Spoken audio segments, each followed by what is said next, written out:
Et salut à tous, c'est Fury Ninja, j'espère que vous allez bien. Aujourd'hui, toute nouvelle vidéo très spéciale puisqu'on va élaborer quelques petites théories concernant Ninjago Dragon Rising saison 4. Alors je tiens juste à confirmer qu'il n'y aura pas de spoil concernant la saison 4, je n'en ai aucune connaissance. Ce sera simplement quelques petites théories, voire même ce qui pourrait se passer, simplement avec du coup quelques indices et également la setlist qui est sortie en rapport avec 2026. Avant tout, je vous invite à liker, partager, commenter, cela me fera très plaisir et avancera beaucoup pour la chaîne. Et je vous laisse avec le générique et un bon visionnage.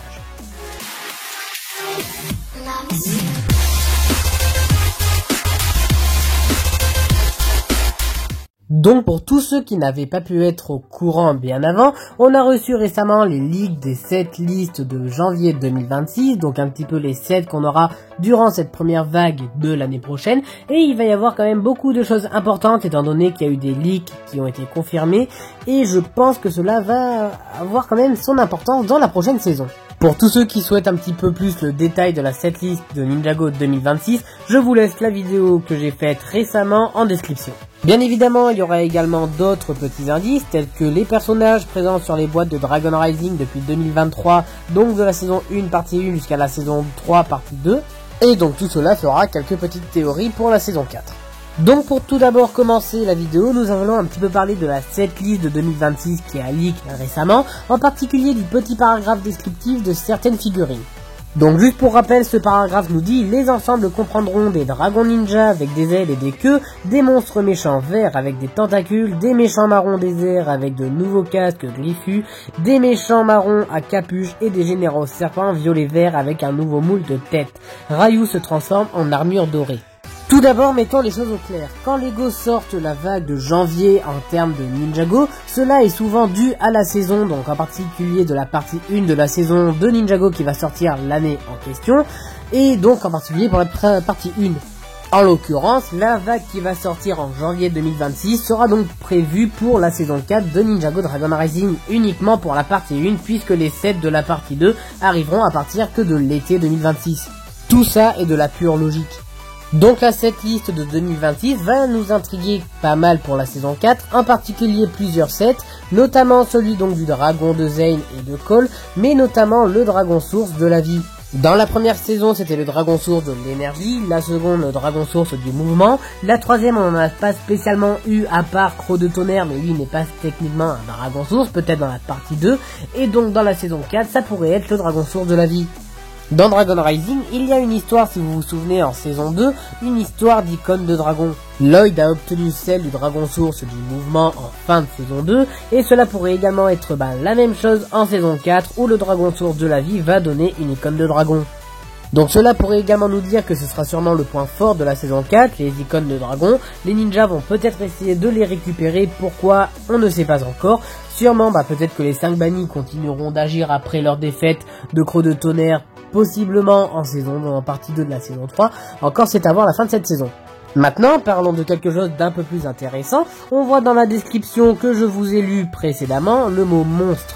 Étant donné qu'il y a des leaks qui ont leak, logique, que du coup il va y avoir plusieurs monstres. On voit également un monstre genre tentacule poulpe et un étrange fantôme méchant marron. Mais ce n'est pas là où je veux en venir. Là où je veux en venir, c'est, je sais pas si vous trouvez ça étrange, mais comme par hasard, Lego nous sort en été 2025 une série Lego qui se nomme Ninjago Legend, qui a une série entre guillemets de 3 épisodes de 5 minutes, donc 15 minutes, où c'est donc l'histoire de Kai qui se trouve perdu dans la terre des monstres. Je trouve ça quand même bizarre qu'ils instaurent ça avant la saison 4. Donc là, ça sera quand même assez rapide. Selon moi, les ninjas vont simplement retourner dans la terre des monstres. Kai aura sûrement compris qu'est-ce qui se passera dans cette entre guillemets terre. Peut-être que quelque chose va sûrement les aider, soit concernant les icônes de dragon, soit sûrement Maître Wu ou le maître de l'Embrase. On n'en sait rien. En tout cas, pour moi, je suis sûr et certain qu'il y a un lien avec les terres des monstres et également du coup les monstres présents et les dragons sources. Et enfin, pour terminer, donc là ce n'est rien de sûr, mais pour moi, il va y avoir un ninja principal à cette saison. Un petit peu comme toutes les autres saisons de Ninjago, on peut voir en particulier sur les boîtes des sets des années précédentes, un ninja en rapport avec un dragon et qui sera assez important pour l'histoire.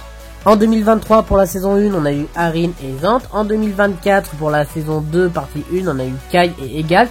Kai qui disparaît dans les tréfonds et Egal qui leur apprend le dragon rebelle. Dans la saison 2 partie 2, toujours en 2024, on a Lloyd et le dragon source du mouvement en rapport avec le tournoi des sources et les visions de Lloyd. Et en saison 3, on a eu donc à la fois Sora et Zane avec le dragon arche de la concentration. Concernant le dragon, on le connaît déjà, c'est le dragon source de la vie, en rapport avec la setlist de janvier, qui est en rapport avec la partie 1 de la saison 4. Et le ninja, et ben là on a plusieurs propositions, on a soit Brazera, qui je trouve n'est pas encore assez ninja pour y participer, Rayude même. On peut également donc avoir en proposition soit Cole, Mia ou Jay. Jay va-t-il revenir en fin de saison 3? Et ben c'est ce qu'on verra dans la prochaine saison à venir. J'espère que oui, et si oui, et ben peut-être que ce sera lui l'intrigue entre guillemets de la prochaine saison. En tout cas, je suis sûr et certain que la prochaine saison sera également très lourde, contrairement à la saison 3. Est-ce qu'elle sera meilleure? On ne le sait pas. En tout cas, c'est mes quelques petites théories pour la saison 4, sûrement des informations officielles ou non. Pour moi, c'est juste des théories. En tout cas, si la vidéo vous a plu, n'hésitez pas à liker, partager, commenter. Cela me fera très plaisir et avancera beaucoup pour la chaîne.